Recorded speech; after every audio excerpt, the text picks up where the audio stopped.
बैठकीला गृह विभाग महाराष्ट्र राज्याचे संपूर्ण वरिष्ठ अधिकाऱ्याची टीम या बैठकीला उपस्थित होती। चहल साहेबांनी अतिशय मुद्देसूदपणे सर्व मुद्द्यांवरती सर्व अधिकाऱ्यांकडून विचारपूस केली आणि त्याच्यावर कशा रीतीने काम करायचं याच्या सूचना दिलेल्या आहेत। याच्यामध्ये प्रामुख्याने अर्चना कुटेला तात्काळ अटक या 4-8 दिवसांमध्ये होणार आहे असं त्यांच्या मार्फत परत एकदा सांगण्यात आलेलं आहे। दुसरी महत्त्वाची गोष्ट, उपजिल्हाधिकारी लेवल चे अधिकारी यांची निवड फक्त मल्टीस्टेटच्या संदर्भामध्ये काम करण्यासाठी अधिकारी आपल्याला मिळणार आहे आणि अशी माहिती आणि असा प्रस्ताव आज दस्तूर खुद्द चहल साहेबांनी तातडीने मुख्यमंत्री साहेबांच्या परवानगीला पाठवलेला आहे। म्हणजे आपल्याला ज्या काही कविता जाधव मॅडम मिळाल्या होत्या त्यांना इतरत्र कामं भरपूर असल्यामुळे या कामाकडे त्यांना जास्त वेळ देता येत नव्हता, म्हणून ही मागणी आपण त्यांच्याकडे केली की आम्हाला एक जिल्हाधिकारी उपजिल्हाधिकारी लेवलचा अधिकारी फक्त त्यांनी मल्टीस्टेटवरती ज्या कारवाई झालेल्या आहेत त्या कारवाईवरती त्यांनी काम करावं, ही मागणी तात्काळ त्यांनी आपली मान्य केलेली आहे। दुसरा विषय ठेवीदार बांधवांनो, दुसरा विषय असा आहे की ज्या प्रॉपर्ट्या ज्ञानराजाच्या माध्यमातून सुरेश कुटेने ज्या प्रॉपर्ट्या विकलेल्या आहेत, साईरामच्या प्रॉपर्ट्या ज्या विकलेल्या आहेत, राजस्थानीच्या ज्या प्रॉपर्ट्या विकलेल्या आहेत, आता यांना असं वाटतंय की वर्ष 1.5 वर्ष 2 वर्षापूर्वी ह्या प्रॉपर्ट्या विकल्या म्हणजे आता आपलं काही होणार नाही आणि घेणाऱ्यांनाही असं वाटतंय की आता आपण प्रॉपर्ट्या घेतल्यात आता काही होणार नाही।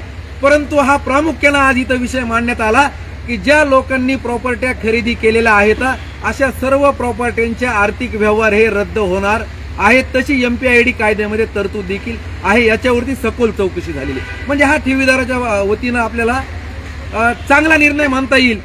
त्याच्यानंतर जे काही केंद्रीय निबंधक जे आपले आहेत, केंद्रीय निबंधक दिल्लीचे रजिस्ट्रार यांना देखील या कायद्यामध्ये बदल करण्याच्या सूचना देखील महाराष्ट्र गृह विभागाच्या माध्यमातून त्यांना देखील तातडीने पाठवण्यात आलेल्या आहेत। म्हणजे ठेवीदार बांधवांनो, आपली आजची जी काही बैठक झालेली आहे ती ठेवीदाराच्या हिताची बैठक झालेली आहे।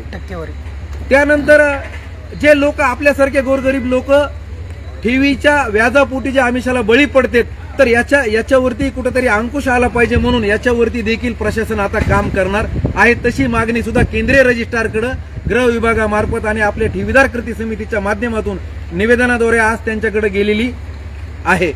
त्याच्यानंतर आपल्याला जे पोलीस अधिकारी आहेत, जे पोलीस अधिकारी आपल्याला या मल्टीस्टेटच्या संदर्भामध्ये जे मनुष्यबळ कमी पडलं म्हणून जातं, तर चहल साहेबांनी तातडीनं DYSP रँकचे अधिकारी आपल्याला तातडीने नियुक्त करण्याचे आदेश देखील आजच्या बैठकीमध्ये दिलेले आहेत।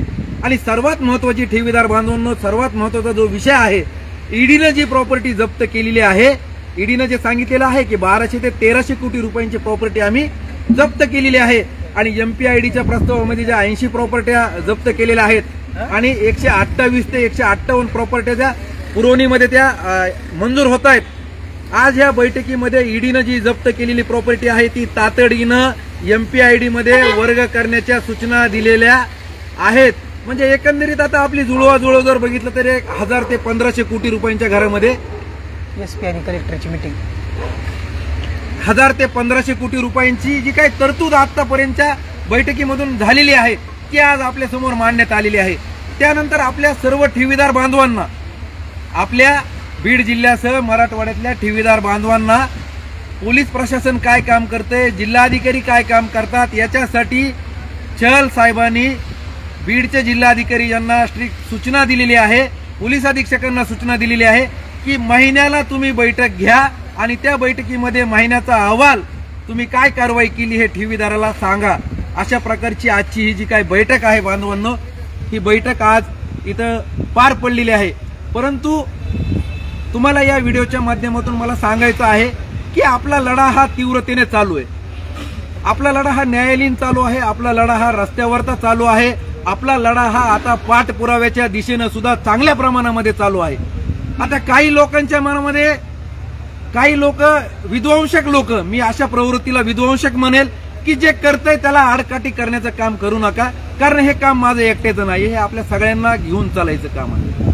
कारण हे काम माझं एकट्याचं नाहीये, कारण जी परिस्थिती बीड जिल्ह्यासह मराठवाड्यामध्ये झालेली आहे, अनेकांना आजार झालेले आहेत, अनेक माझ्या माता मावल्यांचे, माझ्या बहिणींचे लग्न मोडलेले आहेत, माझे छोटे भाऊ शिक्षणाअभावी शिक्षण सोडून आलेले आहेत।